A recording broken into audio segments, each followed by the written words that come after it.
So, have you ever found yourself thinking something like, I'm so frustrated because I used to be able to handle this. I never used to have this anxiety. I used to be able to do X, Y, and Z no problem. And I can't anymore. Well, it's not an uncommon thing. And I want to talk about why this happens to everyone at some point in their life and what's going on to drive that feeling. For those of you who are new here, I'm Ketra Thompson, and I'm a certified master hypnotist and a life recovery coach. So what I do is I help my clients go back on a subconscious level to reframe what's driving their unwanted behavior so that they have a new operating system. And then we implement some coaching so that you can have the help and support you need in moving into this new life that is sort of uncharted territory with this new way of thinking. So if you'd like to learn more about that or set up a completely free complimentary consultation, check out the link in the description below. You can find out all about that there, and you can set that up with the link really, really easily. Also, I'd like to remind you before I jump into this to click like and subscribe so you can be notified every time I post a new video. So what I'm talking about today is this level of frustration where you don't really have the bandwidth anymore to handle the things you used to be able to handle. Maybe you don't have the tolerance to interact with certain family members anymore. Maybe you're more overwhelmed with work stuff. Maybe your relationship is starting to crumble and there's all of these things that are coming at you that you don't feel like you can handle. Well, the truth is that this happens to everybody eventually. Sometimes we call it a midlife crisis. Sometimes we call it a quarter life crisis. And it's not really about the time in your life that it happens. It's really more about a few other things. So we all have sort of an emotional garbage can inside of us.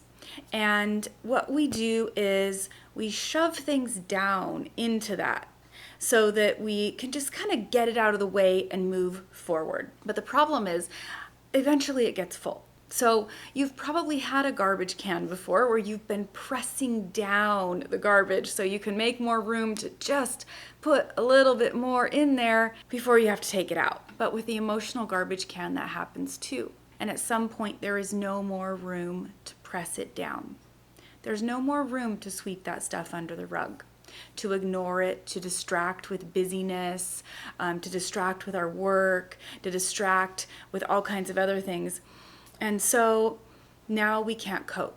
And this is where sometimes the coping mechanisms come in that we start to rely on. Drinking too much alcohol, eating food when we aren't hungry, shopping addictions, sex addiction, you name it, whatever it is. We can start using that as a coping mechanism. Sometimes we're using that for a coping mechanism even before we've reached capacity, because no one's ever taught us how to process our emotions or communicate our emotions effectively.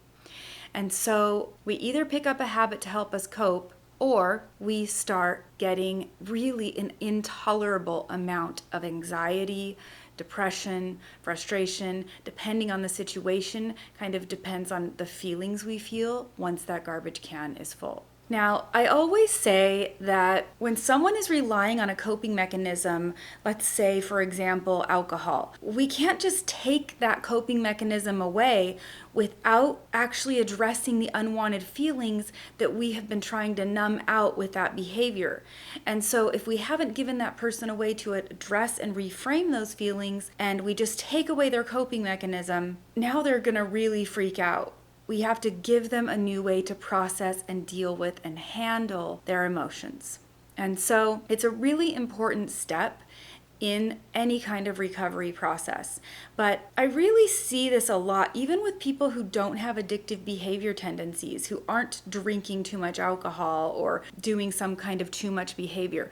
I see a lot of this breakdown happening in midlife, which, really kind of happens anywhere from 35 to 60 typically, but it can happen outside of that as well, where people are feeling purposeless. They aren't knowing why they're alive, what to do. They're feeling numb. They aren't feeling excited. They're having a lack of energy and motivation.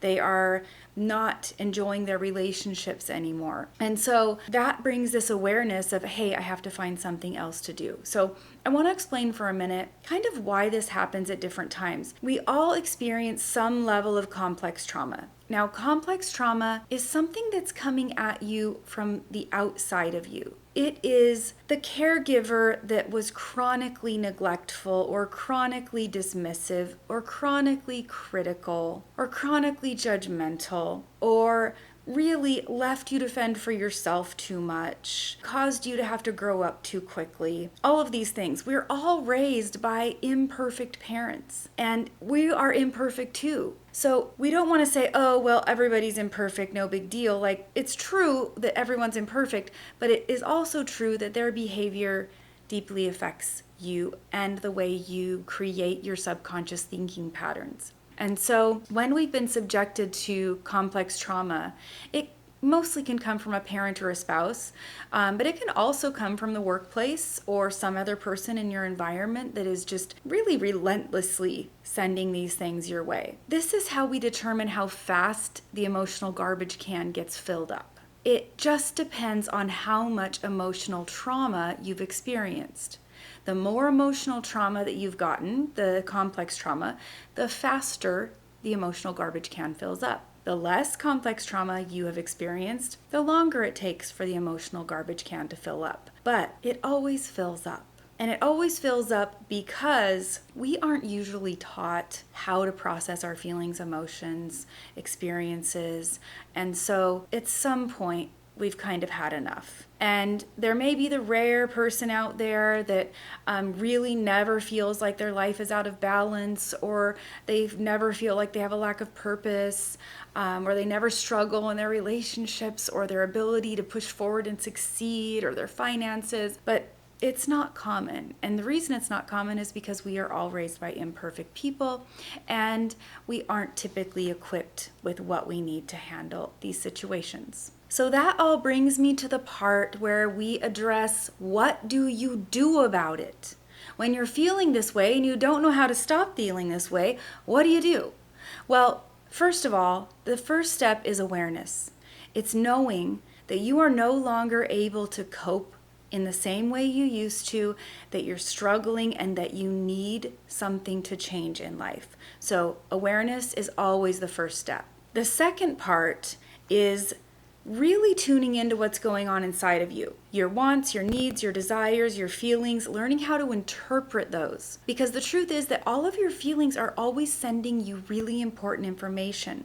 But if you don't know how to interpret that information, then you aren't going to be able to act on it effectively. So it's like tuning in a radio dial and you're getting static and you can't really make out what the person's saying.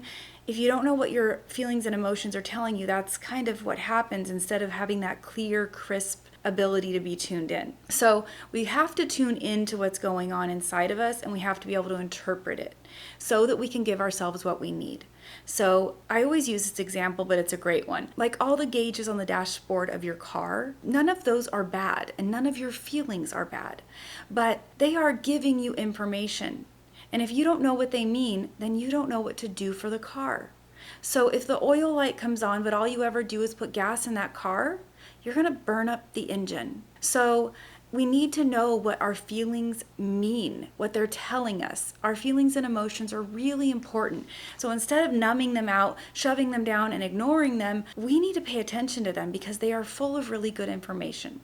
So one way you can do this on your own is journaling. As you're using an actual pen and paper, not typing, your subconscious mind can start to speak because it can move faster than your conscious thoughts can write.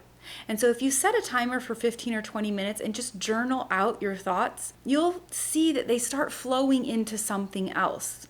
If you journal out the one frustration you're having that day or a feeling, just keep writing until the timer goes off because you're giving yourself enough time that way. in 15 or 20 minutes to let that subconscious mind start talking to you and start telling you what's going on.